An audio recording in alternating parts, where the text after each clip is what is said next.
All right, what is up, everybody? This is my third episode in the podcast that I just started a couple weeks ago.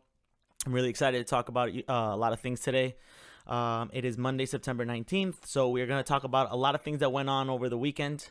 I will not get into NFL in this episode because I want to talk about it maybe Tuesday or Wednesday because I want tonight's Monday night game to wrap up so we can talk about the full week two scores and week two stories and everything that went down over the weekend and tonight. So I'll talk about that in my next episode because I hate leaving out one little thing because you never know what might happen in tonight's game, and crazy things have happened so in the past. So I definitely want to talk about the NFL on my next episode, which will probably be Tuesday or Wednesday. I still haven't figured that out yet.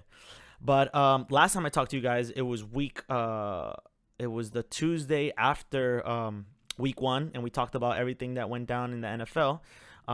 We talked a little bit about baseball, and we talked a little bit about MMA. Today's going to be a lot about college football. Last time I didn't talk about college football. I guess it wasn't that I forgot. I think it was just I think I just had so much on my mind with football, with the NFL and those MMA stories and the playoff push with the wild card push with baseball that I kind of just left it on the back burner. But today I really want to focus on college football because I love college football. I love waking up on Saturdays and watching those games at 12 o'clock. And there's so many of them. I know I've talked to people before who actually like football or getting into football. And, you hear the same story all the time. Like, oh, I like NFL, but I can't get into the college game yet. There's too many teams, there's too many colleges. I don't understand it. It's just way too much. But since I'm obsessed with everything, I love to stay up with that. I think the only football I don't watch is Canadian football because I don't know, I just have no interest in it. So sorry, Canada.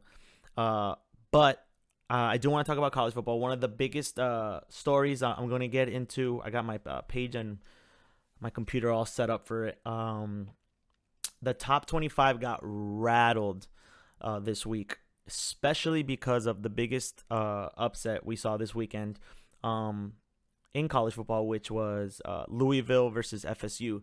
I guess it's not an upset because Louisville was ranked 10th coming into the game. So I guess it's not a major upset. It's just it was surprising that Louisville beat FSU by 43 points. It was 63-20. It was just absolutely nuts. I remember waking up, eating breakfast. I was about to go to the gym. I think that game was on at 12. And as I was cooking, or I was doing breakfast or lunch, I forgot what it was. It was like 1 o'clock, 1:30 when I turned on the TV, and I see that they were up 40. I think it was 42 to like 10 or something like that. And I was like, what the hell? There's no way Louisville's beating FSU by that much. There's no way. Granted, it wasn't Louisville. Granted, we didn't know Lamar Jackson was going to be a freak of nature, but he did end up being who he thought he was, probably, obviously, coming into the season. A crazy stat was he had 50-1 odds to win the Heisman this year before the season started. Louisville was ranked, I think, 19th to start the season. They came into the game at FSU at 10th.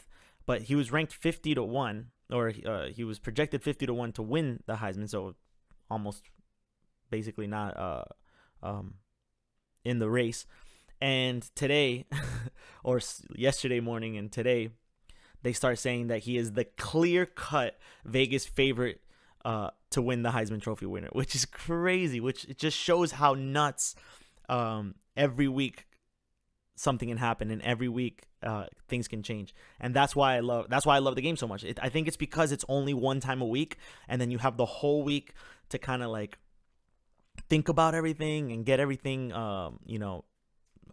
prepared for the week. And then once it happens, crazy things like this happen, the whole weekend, the next week ends up being completely different talk than what you were talking about the week before. So that's why college football is awesome. That's why the NFL is awesome too, but college is particularly better for me in the sense as a league because there's so many more surprises. Now, some people will say that they don't like those surprises. I have friends, that like soccer that love to see, the top guy win. But, I've always been the guy who loves, the underdog. I love, that Cinderella story. I love those stories that come out of the woodwork. Those are awesome to me. And this is definitely the biggest story of the weekend for college football. Lamar Jackson is an amazing. I honestly, I knew who he was. I knew he was the quarterback for Louisville, but I didn't think he was that good. He scored 5 touchdowns. I think a couple were rushing and the others were passing, but he was definitely part of 5 touchdowns in the 63-20 win against FSU, which is absolutely nuts. And there was one play where I thought it was supposed to be the play of the week, but I think it was like number 5 on SportsCenter. It was weird. He just, I think they were on the 40, and it was an option play or a play fake, and he just gets loose, and he starts running right down the middle, and he literally, I think 5 or 6 defenders came up to him, and they couldn't get him. And in his last, right before he gets into the end zone, the linebacker or the corner was about to punish him, and he just spins like nothing, and he walked in and he started doing like this airplane move and just started, just jumping up and down, saying, like doing celebrations in the end zone. And it was just like, it literally was like the cherry on top for this game. And I think that was like 49 to 13 at that point. It wasn't even the end of the game, but it was just like, wow, this kid is something super, super special. Now I know they've been talking about the next weeks. They do have another matchup. I want to bring up their schedule right now. I know their next game isn't that bad, but I know in 2 weeks they got Clemson, which is ranked at 5th. So I know that's going to be a tough a game for them to see, kind of test them to see how they really are or who they really are. And that's going to be something really special to see also. Back to the top 25, my Hurricanes went up 10 spots, which was awesome. They were ranked 25th coming in. They played Appalachian State, who, for some reason, I still don't understand why. Maybe, I don't know if somebody can tell me, but Appalachian State was, coming in, and I think wasn't even favored in this game, if I'm not mistaken. I think they were +2. No, they had to have been -2, but they weren't favored by a lot. And Appalachian State, some people were even saying that Appalachian State was going to win. Some professionals out there were saying that Appalachian State was going to beat which is cool. You never know. But came in there and put a beating on Appalachian State, which was awesome. They won 45-10, which was so good. Kaya is looking like the Kaya that we always thought he was going to be, which is so good. He had his Heisman. He has a Heisman look too since the beginning of the season, because he's in his junior year and he wanted to come in. He's always had an arm. I think he's 6'4", like 220, 230. He's a big boy. And he moves around really well. He stays in the pocket really well. He has a cannon for an arm. He has crazy accuracy. So, the first couple of years when we saw that, we saw glimpses of it. Obviously he was inconsistent. He was still young. But now he's coming into his junior year. He's, 21, 22 years old, I think. And he's just looking awesome. He looks really, really good against decent teams. Granted, they haven't played the greatest teams in the world, but they do look awesome, man. And Kaya looks good. That front, his offensive line looks good. I feel like they give him 20 seconds every time in the pocket, which is awesome for him because he's such a pocket player. And he has, that great drop accuracy. He can throw the ball better than I feel like anybody and just drop that ball in that basket, which is awesome for him. And I think it's going to be good for the Hurricanes. So I'm super excited. I think they have a bye week this week. Yeah, they definitely have a bye week this week. And then they go into they play in Georgia Tech the next game, which is in October, the 1st. So hopefully we can beat them. Georgia Tech has always been a problem for Obviously, it's our first ACC division game. So that's going to be tough. But hopefully we can win. And then after that, it's going to be the game of the year for anybody who loves football and is a Miami fan, because they play FSU here at home in the Hurricanes. And it's going to be a crazy game. So, and especially after what happened to FSU. So FSU is going to be pissed. They got 2 games. I think FSU's schedule is not that bad. They got USF in Tampa, and then they got North Carolina at home. So I feel like they could beat them. They're going to come in with a chip on their shoulder. So I feel bad for USF because they might get their asses whooped. And then North Carolina is always a crazy game, obviously, because it's ACC as well. But FSU has a great team, so they just played really, really bad against Louisville. Or you can look at it like Louisville played 10 times better than them. And then you got the game on October 8th, which I think is amazing. I've been looking for tickets, but they're so expensive. They're crazy. I think I saw some of them on StubHub or SeatGeek for like $150 for the nosebleed, which I thought was crazy. But it's obviously it's a rivalry game, and it's probably the game of the year. And they play every other year, so a lot of people are looking forward to it. And I can't remember. I want to look up that stat of when was the last time FSU and played when they were ranked. I think they played maybe 3 or 4 years ago. FSU was like second, or first was Jameis, and was like 25th or something like that. But FSU was way too good. It might have been the year they went to the championship, or the year they won the championship. I'm not sure, but it's definitely going to be an exciting game, and I can't wait for that to go down. Some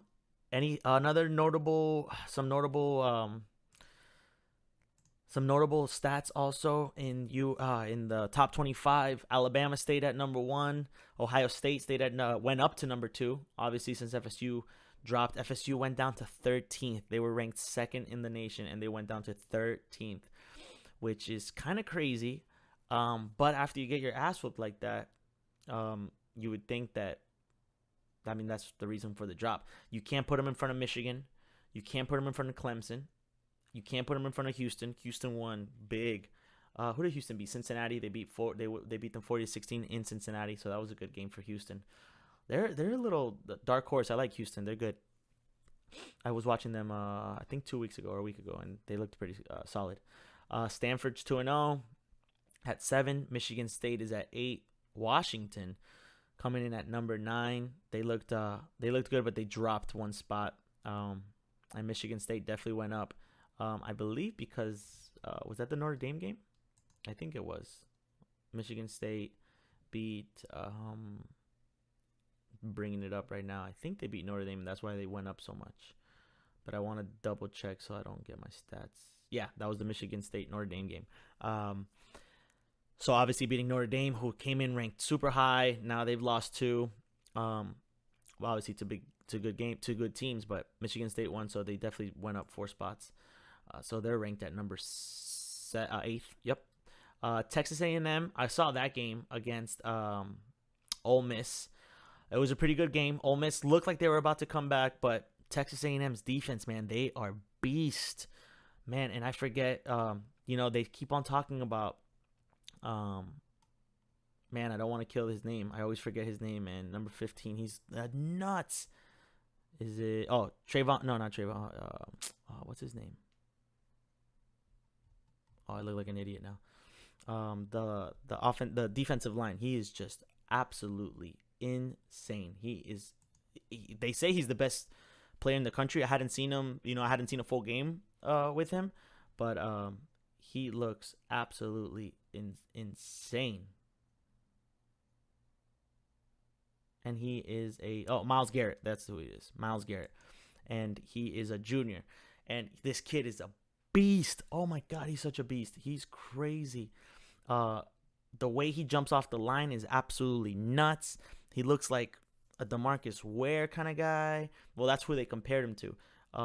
He just jumps off that line like crazy, and he's so athletic. Another thing that I loved about what they said about him was that he's really smart. That he did some charity work over the off season, and he just he looks super humble. He looks like he comes from humble beginnings, and he looks like a monster, like somebody who's going to be really, really good. And they're saying that if he has the season that he's having so far, and he ends up that way, he might be the number 1 draft pick in the 2017 draft. So look out for him. And Texas A&M, they look good, man. They look good. They're not doing bad. I like Texas A&M. I don't know why. I've always liked them. And they were in the 10th spot, so they're rounding up the top 10, and they went up 7 spots. So they're looking good. Everybody else, we got Florida at 19. Texas went down to 21 because they did lose to Cal. Man, that game was crazy. Something happened there that was nuts, and they were talking about it all day on SportsCenter today. Actually, on Mike and Mike, they were talking about it, and they were saying how. Okay, so this is the play. Cal U comes up, and they do a running play. I think they're on the 50. I want to get the kid's name right. And he got loose and he goes up for the touchdown and he's about to score, and right before he scores, he does the Deshaun Jackson move, who he's done it twice, where they just flip the ball back right before they get to the end zone, which is the craziest thing in the world. I don't understand why they do this. A lot of players feel like they, and it's happened a lot. Deshaun Jackson's done it twice. He did it. I think he did it once in college. He definitely did it. Oh, no, I think he did it once in Philly and once in Washington. Or he might have done it twice in Philly. But they have the tendency of coming up to the end zone and just flipping it back right before they get into the end zone. Like if they were like hot shit. Like, it's just so crazy. And then I started thinking about, me, I always start thinking about the psychological perspective of it. And what is the reason, or I start thinking about what the reason is for those plays or for those, instances. The only thing that I could come up with is overexcitement for a touchdown. But it brings in cockiness and arrogance to your personality when that happens, right? When you're about to score a touchdown and you just let it drop without having the awareness that you're doing it across the line, it could be unintentional, but for you to be completely unaware of crossing the line, or celebrating prematurely, or dropping the ball right before you get into the end zone because you want to celebrate, it just shows a lack of awareness, and it shows a lack of how do I want to put this? Definitely a lack of awareness, but also a lack of structure in your personality, in the sense that you put celebrating and yourself before the game, right? And why do I say that? Because when you start doing that, it's because you're only thinking about yourself. You're not thinking about your team. You're not thinking about the crowd. You're not thinking about your teammates. You're not thinking about your coach. You're not thinking, okay, what do I have to do to assure that I'm going to score? When you drop the ball like that, all you're thinking about is yourself, is what am I going to do right after I score, even though I haven't scored yet, right? Because as he's running, he definitely had a clear path and he wasn't getting touched. So then you drop it and you let it go and you start thinking like, you know what? I don't care. I just scored. Like, I'm about to score. I'm about to do like a crazy celebration. So you completely forget that you even have the ball in your hands, right? So you forget that you have to cross the end zone, which I feel like that's living in the future. That's living in something that that doesn't exist. It's basically you putting yourself in front of everybody, which I think is, it's a problem. It's a problem for that player. It's a problem for anybody who thinks that way. The coaches should definitely address it and should show it as an example, obviously, of what not to do, but as an example of something bigger and broader, like, the game, the team, and your fans and everybody around you. You are not bigger than them, okay? By doing that, you're showing that you are better than them because you're thinking ahead of everything else instead of living in the moment and instead of living inside the game and for everybody else. Now, I know this might sound like I'm exploding the situation, but it's happened so much now that it's becoming kind of like a trend, and it's becoming like this thing where, I kind of want to investigate it more. I want to research it more of why this thought process is coming in right before you come into the end zone. Like it's okay for you to just like flick the ball before you 1,000% cross that line. It's mind-boggling to me. It's a split it's not even a split second. It's a fraction of a second that it happens, but yet it's happening all the time. It might be completely the opposite thing of what I'm saying, which it might be just, blockage. You get, like I said before, you just get way too excited and you just cross that field and you don't even remember you have the football. You're just so excited that you just scored a touchdown that you're ready to celebrate with the fans in the crowd. You're ready to celebrate with your bench. So you might not even think about it.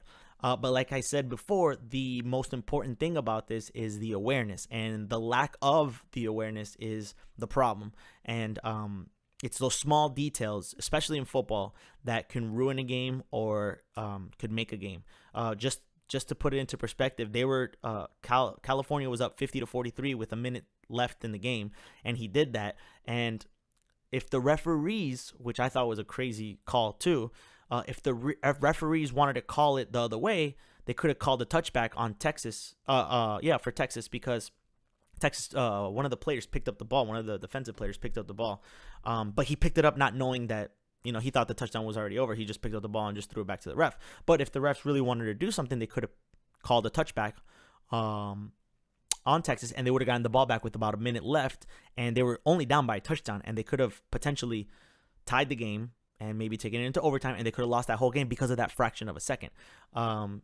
So it is, even though it's something small, it's something that could maybe looked, we can look past. It is something that is very important to understand, and it brings a broader picture, like I said before, about the awareness, and it just goes to show how you should be aware of everything on the game, from the second it starts until the last whistle, and that is in any sport. That's basketball, baseball, soccer, whenever. You need to give your heart out. You need to go do everything that you did during practice, throughout the weeks, throughout your years of experience, and you need to bring them all into culmination of your awareness of yourself before everything else, so that you can prove to your team, to your player, to your coaches, to yourself that you are doing the best of your ability.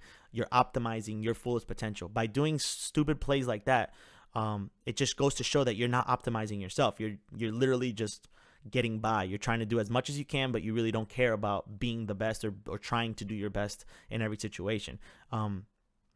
So that was my take on that, which was crazy.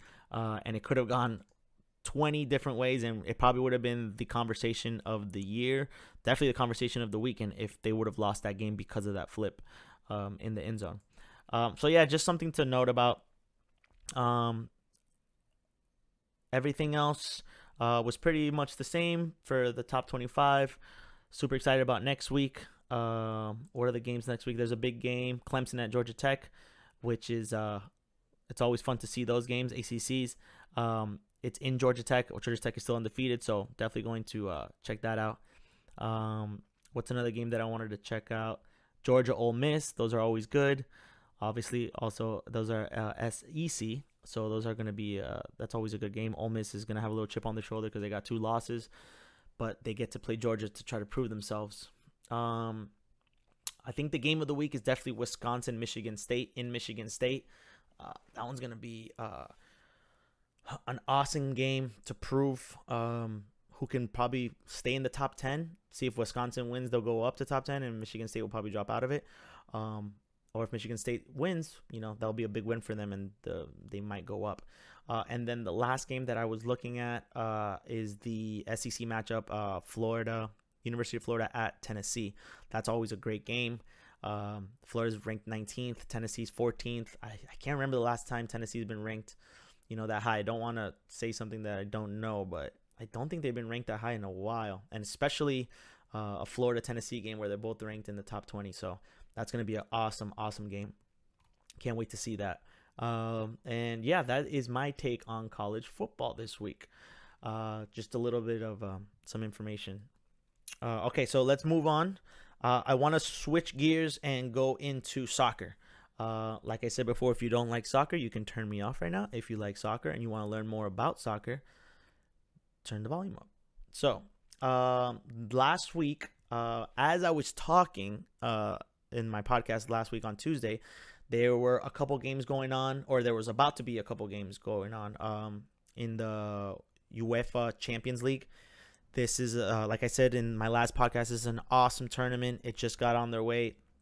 Last week, Tuesday and Wednesdays were the first matches. The next games are not this Tuesday, not tomorrow, but next Tuesday. So next week will be the second match of the tournament. So we're in the group stage games right now. Let me bring up all the games that went down.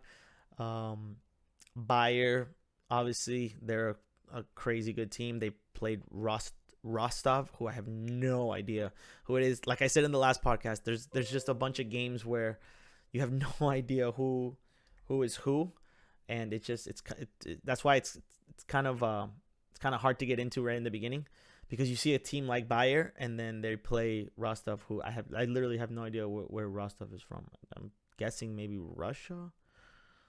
I have no idea. But they beat them 5-0, not even close. And then that was one of the big games, or one of the big teams. a game that I saw after the podcast, after I finished, was but that was Wednesday. Let's stay on Tuesday. PSG, Paris Saint-Germain versus Arsenal. They tied it up. That was probably the game of the week, because it was the best matchup. Two teams, one from France, they're usually the champions in France, and then Arsenal, who is always a great team in the Premier League in England. And they played and they tied 1-1, which is cool. And they played I believe, in Paris. So they'll go back and play in England in the next against the next game for them, when they play again. I'm sorry.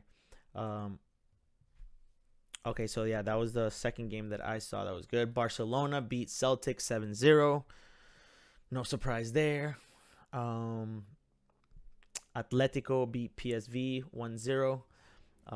So they're all the big names are in good shape.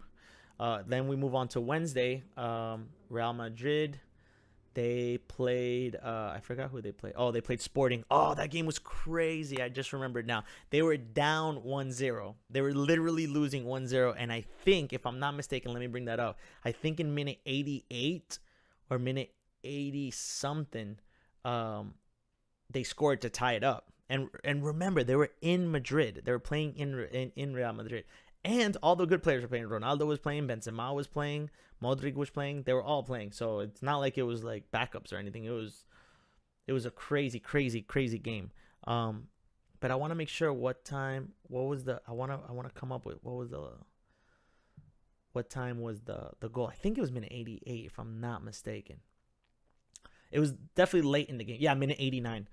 And then once they tied it up, everybody was freaking out, obviously, like, oh, shit, thank God we didn't lose to Sporting CP.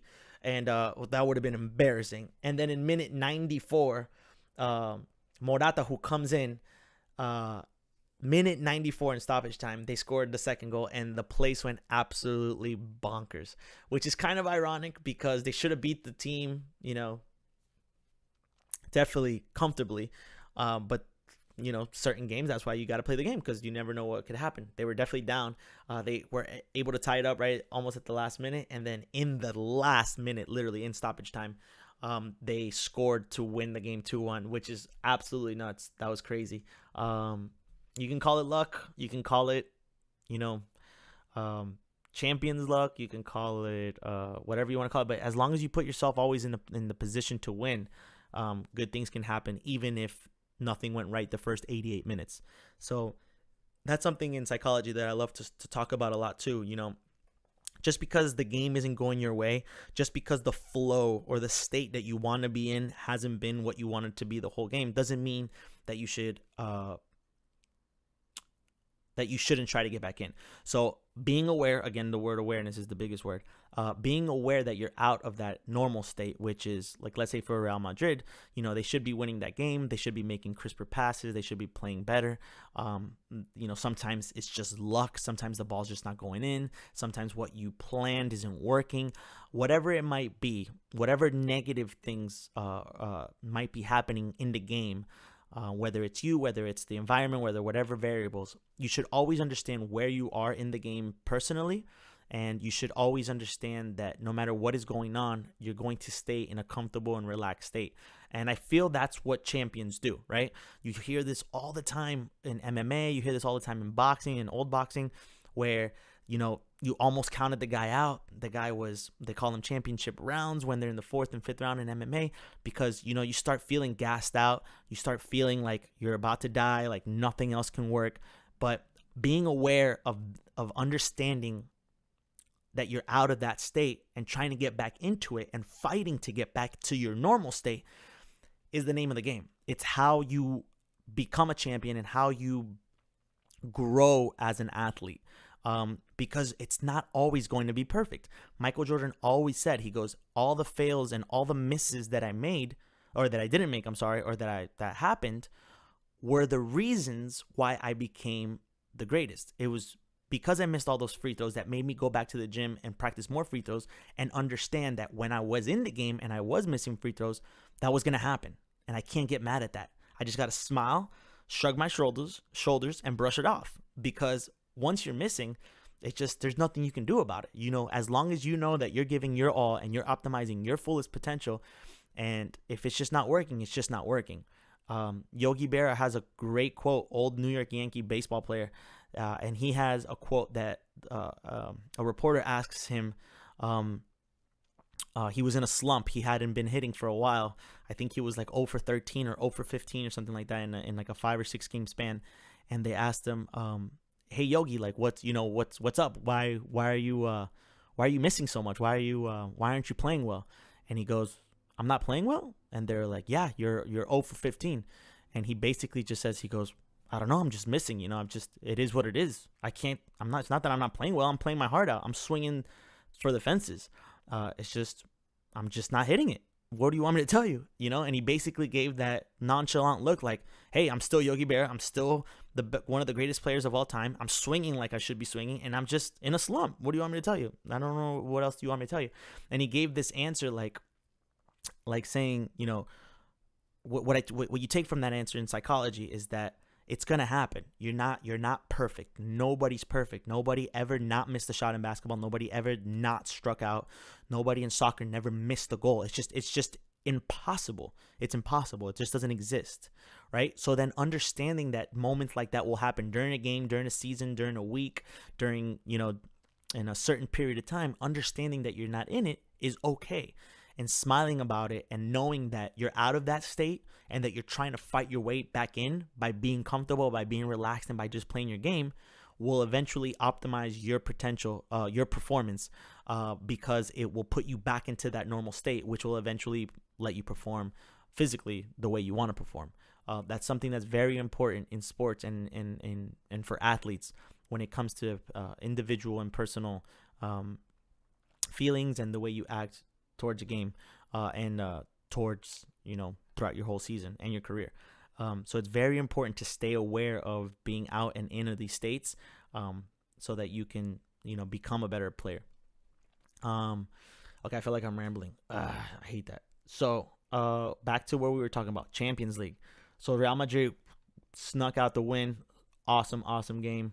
Another good game was Tottenham versus Monaco. Monaco beat Tottenham 2-1 in Tottenham. So that was a good surprise. That was a good game also. And then Manchester City won 4-0 against I will never be able to say this name. Mönchengladbach. Sorry for whoever's from that country and from that team. All 6 fans of you out there. I have no idea who that is, but they beat them 4-0. And then another game that week. Oh, damn. I saw this game too. Juventus versus Sevilla. Damn, that game was boring as hell. 0-0. Typical match where everybody's just passing all day. Nobody can get anybody through. Juventus should have won that game. They looked like the better team, but because they were pressuring more. But it just wasn't working for them, man. It just didn't work. And Sevilla, I hate those games where they bring all 10 or 11 players back. They play so defensively, and then Juventus is just trying to sneak, a header in or trying to get lucky. Atletico Madrid plays a lot like that, but I feel like they still put a little bit more pressure and they execute way better on the comebacks. So Sevilla couldn't do that at all. And I saw the whole game in Juventus. It was just a boring game, 0-0. So that was it for that week. For last week. So like I said before, the next game, match day 2, it's September 27th and September 28th. It's always on Tuesdays and Wednesdays, 2:45, which is really cool. The best game on Tuesday for me, I think, I feel definitely is Dortmund versus Real Madrid. In Dortmund, that stadium is nuts. That stadium is so crazy. I've seen games there. I've never been to it, obviously, but that stadium is great. It always looks like the stadium's gonna fall, and everybody, I don't know if they give yellow shirts out to every single player or every single fan out there, but it seems like they're decked out in yellow uniforms, the whole stadium. I don't know how many people are in the stadium. I think it has to be like 60,000-70,000. It's fucking crazy. It's nuts. So that's going to be a tough game for Real Madrid. I know on Sunday, Cristiano Ronaldo didn't play. I think he had a sore throat, but I'm pretty sure he'll be good for that game. And then Bale was out too. I don't remember why, but he was definitely out for last night's game. And so we'll see if he's healthy. And my boy Hamas, man, my boy Hamas scored. I think no, it was 2-0 yesterday. But he scored. He came in and he scored, and he started the game. And hopefully he proved to this guy Zinedine Zidane, who I used to like him when he played in France, but as a coach, I kind of hate him now because he doesn't play my boy James. Obviously, because he's Colombian, so I love those games. I love watching him play. What other game is good that week? Juventus plays, like, again, I don't know these names. Dinamo Zagreb. Fuck, I have no idea what that is. Another game, that one's pretty cool. Leicester versus Porto. Leicester's an awesome story, man. They won the Premier League last year, or this year, I guess you can call it. Yeah, this year. And they were, man. I forgot what the Vegas odds were. I think it was 5,000 to 1. They were gonna win the Premier League, and they were 100% Cinderella story. One of the biggest Cinderella stories of the year in professional sports. I think probably the biggest, if you follow soccer and you follow just any sport in general. That was definitely the Cinderella story of the year. And they're still doing good. I think they won the last game.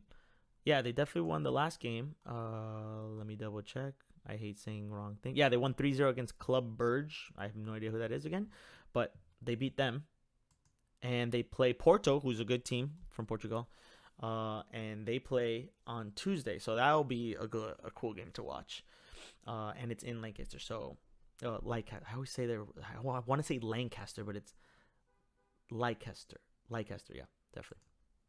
And I don't think they've played a Champions League game at home ever. I'd have to double check on that, but that will probably be super cool for those fans. Okay, what other game? Yeah, on Tuesday, I think that's it. That's pretty cool. That's good. Paris Saint-Germain, they play Ludogorets. Dude, no idea again. We'll see how they do. Hopefully, I'm pretty sure they're favorites in that game. Napoli, Benfica, that sounds good.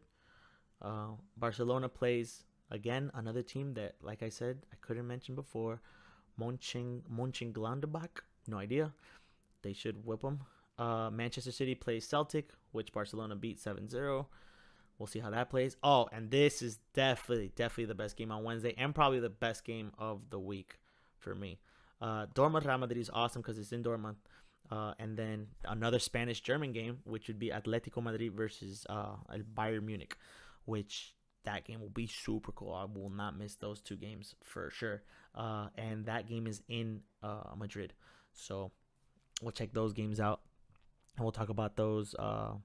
Hopefully that'll be like my fifth or sixth podcast by then, because that'll be in 2 weeks.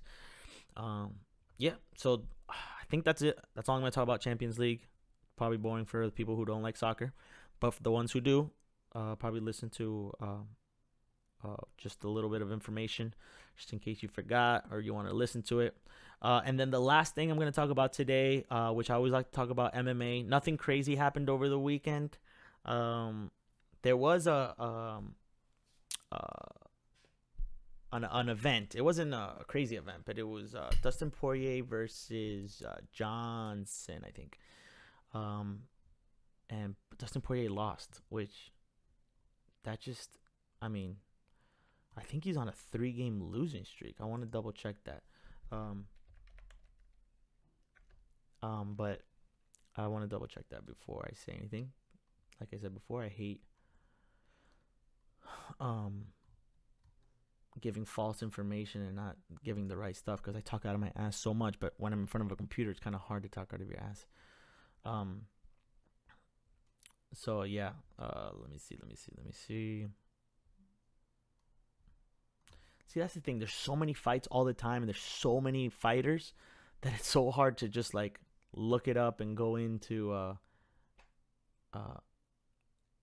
and just like go into something and just find it. You know, it's not like football where there's 32 teams. You go to the NFL.com and you go like you go into UFC.com, which is a cool website, but you go in and you're just like, okay, I want to see what happened on Saturday, and it's like they're talking about UFC Fight Night Saturday, October 1st. You know, and it's like the next fight, UFC Fight Night Saturday, September 24th, Cyborg versus Landsberg. You're like, dude, what? I just want to see what happened 2 days ago. I don't know. It's weird. Yeah, I think it's this one. Johnson steals the show. This was definitely against Dustin Poirier. Yeah. And then I want to see Dustin Poirier's record. Michael Johnson, that's who it was. Michael Johnson, his last fight, I think, was against Nate Diaz, who whooped him.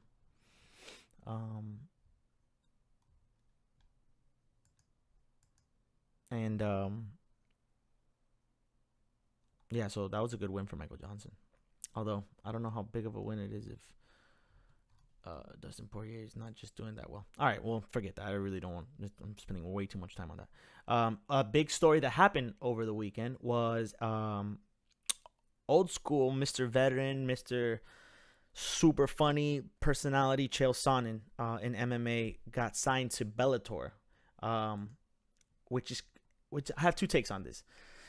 It's cool because I love Chael Sonnen. I love to see him fight. Kind of weird because he's getting a little old, but he still brings it all the time. And another crazy thing is that Bellator is it's coming up, man. Bellator, I feel, is like the MLS when it comes to soccer. They're just trying to get everybody that UFC has had good, like Ben Henderson, Chael Sonnen, like all these guys that used to be good in UFC, and they're trying to bring them into Bellator so that they can make a name for themselves, because they're getting these veterans, old veterans that probably can't fight in UFC anymore. Or maybe Dana White doesn't want them to fight anymore. I don't know. But Bellator is bringing them in, and they're giving them these crazy contracts, and they're coming up. But one thing that I saw for Chael Sonnen was that in his contract, in his free agent contract, it says that the provisions designed to massively punish him if he slips back into his old ways. And they're talking about his drug testing. He used to do some type of hormone therapy, or he used to do some type of testosterone therapy. I forget what it was. He's talked about it on Joe Rogan's podcast. And I think when he was doing it, they weren't checking that much. And then once they started checking, I think he got caught once for doing it. And it wasn't that big of a deal, but it was. But I guess Bellator is definitely making it a huge deal. And especially because UFC has made with USADA and all these guys recently, they're just making it a huge deal to not use steroids, not use hormones, not use testosterone, all that stuff that's illegal, that they make illegal. So I guess that the fight could be cleaner. The sport can be cleaner. The sport could be, have more pride. I'm all for that. I love that. Once baseball started doing it, I feel like it started getting a little bit different. But it's weird. The steroid talk, PED use, all that stuff is very, very, very gray. There's no black and white for it, because you got one side of the story that says, whoever uses steroids, they're cheaters. Whoever uses PEDs, they're complete cheaters. They shouldn't be in the sport. They should be banned from the sport. They should never do it. And this is any sport: baseball, football, basketball, MMA, whatever. Which I agree. A lot of sports and a lot of whenever you use in sports, when you use steroids and when you use PEDs, you're giving yourself an unfair advantage, right? Because not everybody is using it, so then the playing field becomes uneven, and that's a problem that I have. Now, if we take an example like Lance Armstrong, who was one of the most known, if probably the most known PED users in a sport like cycling, and he won, I think it was 7 Tour de France Yellow Jackets or whatever. And then he got caught saying that he used it for all 7 races. You're like, wait, what the hell? This guy used that shit? What? There's just no fucking way. Fuck that. He should be stripped from everything. He should be stripped from his jackets, and he should be all that stuff. Same thing with Barry Bonds, Mark McGwire, Sammy Sosa, David Ortiz, all those guys in baseball. But then when the real facts start coming out, and then you hear Lance Armstrong and you hear all these other cyclists saying that not only was he using it, but I'm making up a number, but I think it was more than 50% of the league is using it, or the people in the sport are using it. That's the main reason why they were using it, why Lance Armstrong started using it. It starts getting a little gray. right? Like the David Ortiz, Mark McGuire's, Alex Rodriguez, these guys, and Barry Bonds, who's the other, Manny Ramirez, those are the big names. When they got caught, everybody started freaking out, like, oh, what the hell, cheaters, cheaters, cheaters, right? And I'm for that. But then when you see the list and there's 150, 160 guys or 200 guys on the list and there's 500 players, you're like, wait, so 50% or 60% of the guys are using it? That's when it starts getting gray. Like, that's when the playing field conversation starts getting, like I said, hazy. Because if you're using steroids and your main argument is that, oh, well, it's not fair, but then you start figuring out that everybody else is using it, well, then it is fair. It's just weird because nobody's allowed to use it. So first of all, you're not allowed to use it because everybody else will be unfair, but then everybody else is using it, so then it does become fair, but it's illegal for everybody to use it. It just becomes, it's crazy. It's just nuts. So in MMA, supposedly it was the same exact thing. Joe Rogan has said it. A lot of Chael Sonnen has said it. A lot of fighters have said it. Even Nate Diaz recently said it, especially after all the USADA thing that has been going on. He's like, dude, everybody is on steroids. It's just maybe recently they've been cleaning up, but since MMA started and UFC started, everybody has been on steroids. So I think that's why they're starting to clean it up a little bit more, because the more you enforce it, I feel like the more integrity the sport has, because at the end of the day, you are using something that's unfair. Now, if you come up with a rule like, hey, look, everybody in the league can use steroids, then go ahead. Then everybody's fair. But if you have it banned and you're not allowed to use it, and then half of you are using it, or 3/4 of you are using it, or only a percentage of you are using it, then it just starts becoming completely unfair, and it starts getting really, really murky. And it doesn't work that way. And you start putting asterisks and question marks on everything, like, really, is he really the greatest cyclist, or was it because he was on steroids, or because he was on a hormone therapy? And you're like, well, then you have to strip him. Well, the other 20 top guys were also on the same thing that he was using, so they were fair. And then you go, oh, well, number 21 wasn't using it, so that's why he was in 21st. He could have been in first if all of them were clean. So it's like, it just starts getting really, really crazy. And again, I'm rambling, but the point of it is, the main reason why I started talking about this was because of Chael Sonnen and his rules, and they're even bringing them in your contracts now. So it's something that's crazy. It's something that I feel should be enforced. But as long as everybody is on the same page, if there's certain rules and you have to understand those rules, and you have to be careful with those rules and what you take and what you don't take, and everybody's on the same page, then that's fine. It's when everybody starts doing different things, when the owners don't even know, or the owners of the sport or the organization don't even know what's going on, then it's when you're like, oh, this is it's craziness, it's mayhem. So that's my take on PEDs and different types of drugs used for performance. So yeah, that was the biggest story in MMA. I think UFC 204 is coming up. I just saw that. 205 is still in the making. I know I talked a little bit about that in the podcast, I think. Or I talked about it with somebody. I forgot when it was. But UFC 205 is coming up in, I think it's November. That's the one in Madison Square Garden, where in New York they haven't fought since, I think it's either 97 or 99, since they banned it. So it's been a long, long time since they fought there. And obviously Madison Square Garden and UFC is to a completely different level than it was 15, 20 years ago. So that is going to be absolutely nuts. And I think the main, I know Thiago Alves has a fight there still. I know they took away the Cerrone Lawler fight, but they took out Lawler and they put in, I don't remember who they put in. And they recently just added it. It was like last week. Why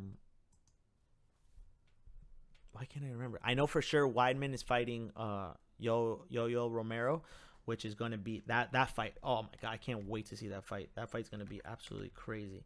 And UFC 205, I feel like Dana White is setting it up so that it could be bigger than 200, because 200 was such an upset. It was so it didn't live up to its name. It didn't live up to what it was supposed to do. I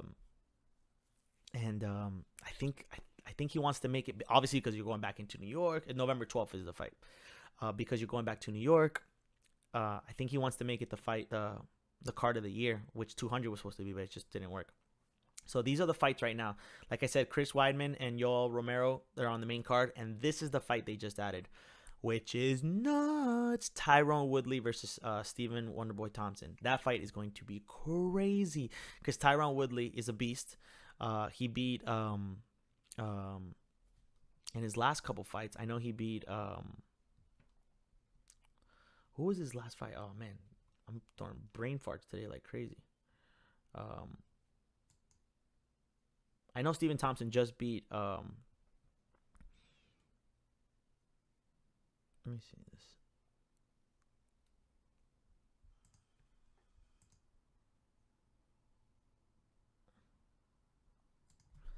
Okay. Sorry.